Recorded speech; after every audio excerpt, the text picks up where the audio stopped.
দেখেন, কথা এমন জিনিস, আমরা যখন কথা বলি আমাদের চোখ, নাক, মুখ, বডি ল্যাঙ্গুয়েজ সব কথা বলে। আমাদের বিশ্বাসযোগ্য কিছু তরুণ দরকার, এবং কেউ আমরা অন পয়েন্টে কথা বলতে পারছি না।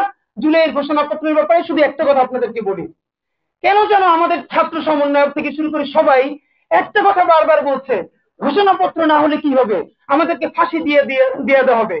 এইসব ভাঙ্গি ভাঙ্গি কথা বন্ধ করতে হবে।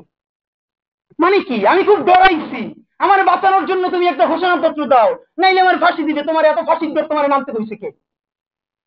তুমি সারাদিন মরার ভয় পাইতেছো, তোমার নামতে বলছে কে? না, এই জন্য ঘোষণাপত্র লাগবে না। আমাদের ভাইয়েরা শহীদ হয়ে গেছে, আল্লাহ আমাদেরকে বাঁচাই দিয়ে রাখছে দ্বিতীয় বিপ্লবকে সফল করবার জন্য। কিন্তু ঘোষণাপত্র লাগবে এই জন্য, যেই বাংলাদেশের জনগণ 1500-র বেশি শহীদ, তার রক্ত দিল, হাজারো পঙ্গু হইল, অন্ধ হইল, তার স্বীকৃতি না নিয়ে যদি আমি ঘরে ফিরি, আমার মতো নিমুখ হারাম এই প্রজন্মে আর কেউ নাই।